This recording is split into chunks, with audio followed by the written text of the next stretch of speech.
السلام عليكم ومرحبا بكم في قناة شيوات وصفات نادية. مرحبا بكم فين ما كنتو كتشاهدوا هذا الفيديو. غادي نشوفوا واحد كرواسون اللي بعجينه ديال المسمن اللي ساهل وكتجي كرواسون مزيانه. ناري مساح. السلام عليكم ومرحبا بكم في قناة شيوات ووصفات نادية. مرحبا بكم فيما كنتو كتشاهدوا هذا الفيديو. قبل ما نبدا ما تنساوش انكم تشتركوا معايا في القناه باش توصلوا دائما ان شاء الله بفيديو جديد. كذلك ما تنساوش تعملوا لايك اذا عجبكم الفيديو. شكرا لكم مسبقا. بسم الله غادي نبدا. السلام عليكم، مرحبا بكم في قناه شهوات وصفات ناديه. مرحبا بكم فيما كنتو كتشاهدوا الفيديو. قبل ما نبدا ما تنسوش انكم تشتركوا في القناه وتعملوا لايك الفيديو اذا عجبكم. بسم الله غادي نشوفوا واحد الكرواسون بعجينه المسمن. كيجي ساهل ودغيا كنحضروه، ما كيحتاج حتى وقت بزاف. غنحتاجو نص كيلو ديال دقيق ابيض او الفورس، غنحتاجو خميره، معلقه صغيره ديال خميره الخبز، 8 غرام ديال خميره حلويات، قبصه ديال الملح، 3 ديال المعالق السكر خشن، وكذلك 2 الاكياس الفاني. اللي عنده الاكياس يديروا، اللي عنده فاني سائله يمكن يديرها. كذلك غادي نحتاجوا التوريق، زيت والزبده. كذلك غادي نحتاجوا الشوكولات،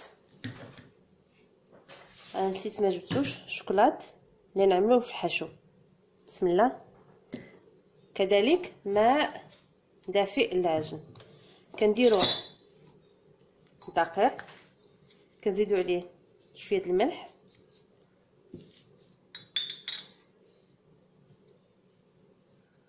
خميره الخبز، خميره الحلويات، سكر سنيده، فاني،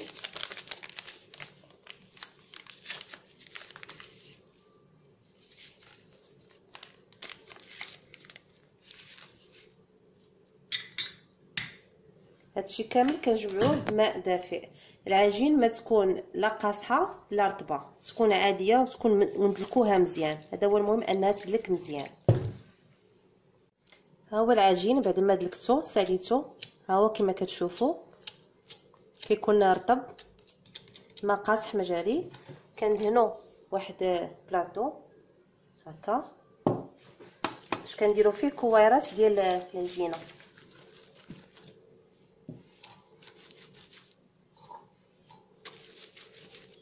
كنديروا كويرات شحال ما بغينا. غندير نشوف شحال عطيوني هكايا.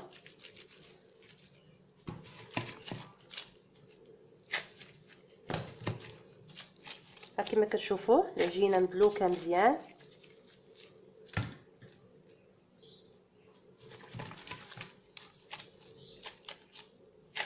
شحال ما بغيتو الكبر شحال ما بغيتو.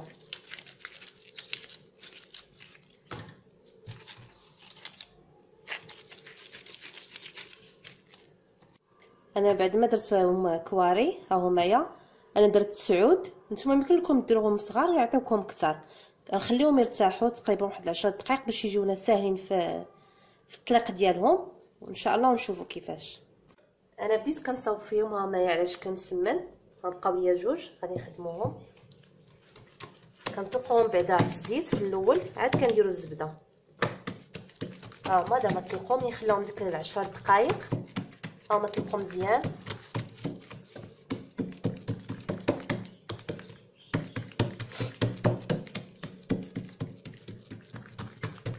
هكا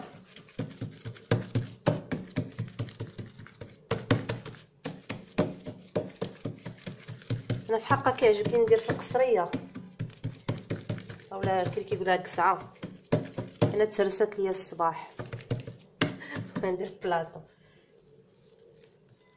صافي. كندهنوا الزبده تكون حاره المطبخ متحتاجوش الزبده بزاف هكا. الزبده غير بحراره المطبخ بلا ما ندوبوها بهذا الشكل هذا صافي. وكنطويو على شكل مسمن. عاود كندهنو هنا، عاود الجهه الاخرى كنجيبوها هذه هكايا، كندير شويه الزبده عاوتاني هنا صافي. كنجمعو هكا، كنخليوها كنديرهم كاملين حتى كنساليوهم كاملين. ندير شويه الزيت، الزيت هو اللي كنديروه لتحت باش كنطلقوا به العجينه هكا. هانتوما شفتوا العجينه ديالنا مطلوقه مزيان، ما كتقطع ما والو.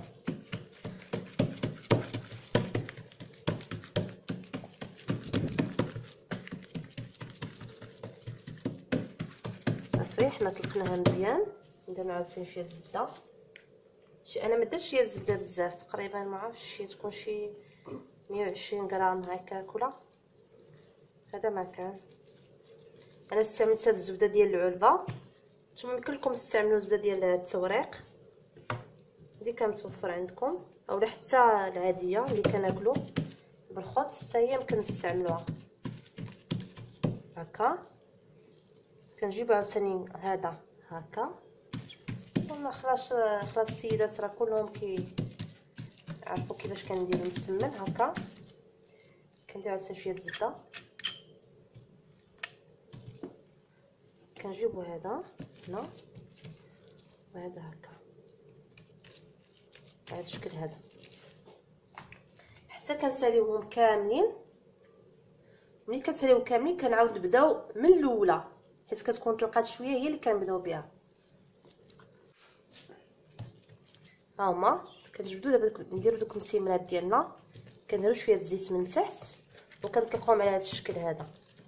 ما كنحطوش هكايا مربع، لا كنديروها هكايا بحال شبه منحرف دي لوزونج هكايا.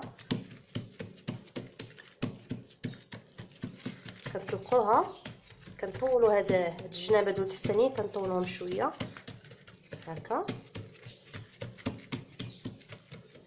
كنشدو طريفات الشكلات ديالنا وما هادو شحال ما بغيتو ديروا. الا كان عندكم هذا ولا داك الاخر مربع اللي كان ديروه هاد الشكل هذا وكنطويو هاد الشكل هذا على شكل هلاليات هكا. كنجيبو هاد الراس اللي مجبد اللور هكايا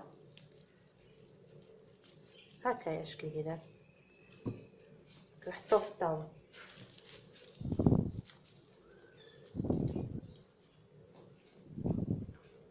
هكا. كنطلقوه، كنطولوا هذا الريوس هذا اللي من التحت ولا من الفوق كنطولوهم شويه. الا بغينا نديرو شويه الزبده نديروها، ما بغيناش بلاش تجي خفيفه بلاش هكا.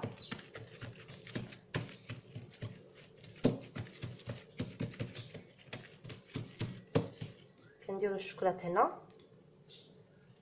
في هاد البلاصه وكنلويو هكا على هذا الشكل هذا. كنلويو كنجبدو هذا الراس هذا ولي كنجبدو شويه الفوق هكا، كنجيبوه من التحت باش كيجينا داك الشكل من الفوق هكا مزيان على هذا الشكل هذا.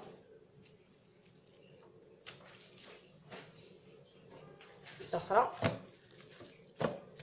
ها هي كنحطوها على هذا الشكل هذا كنطلقوها.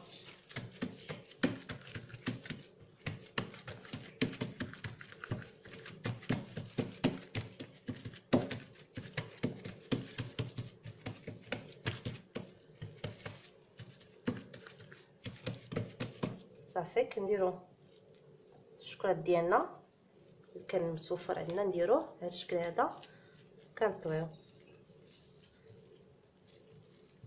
كنجبدو هذا الراس هذا الفوقاني هكا، كنجيبو كنديروه من التحت صافي. كنحطو هنا هما انايا هاد ساليتهم حتى يخمروا وندهنوهم، نتسناوهم حتى يخمروا مزيان يطلعوا لنا مزيان عاد نديروهم يطيبوا.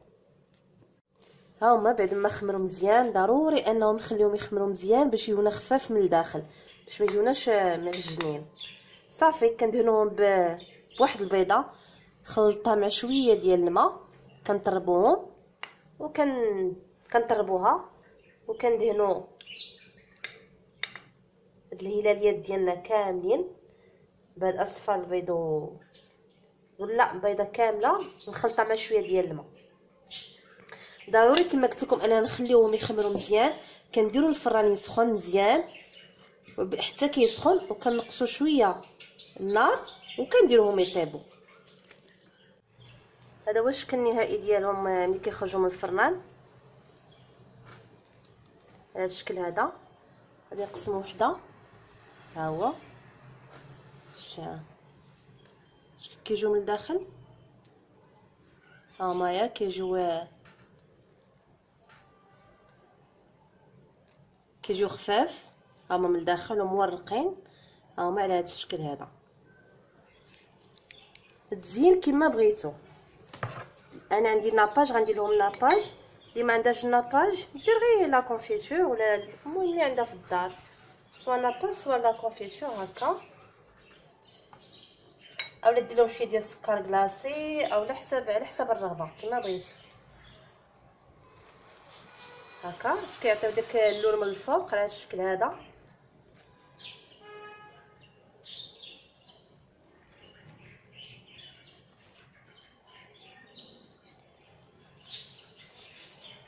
هكا.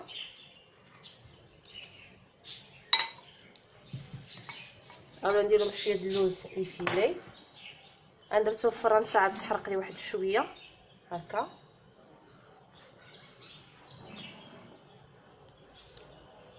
على حسب الرغبه كما بغيتو تخليهم غير هكذا كيجيو مزيانين هكا. ندير لهم شويه ديال السكر كلاص هكا من الفوق هكا كما حبيتو، مزيان كما بغيتو، اما نخليهم هكاك اما ندير لهم هكايا كما بغينا. هذا هو الشكل النهائي كما قلت لكم ديال المسمن على شكل هلاليات. هذا هو الشكل ديالها بالصحه والراحه. ما تنساوش تشاركوا في القناه وتعملوا لايك للفيديو الى عجبكم. شكرا لكم.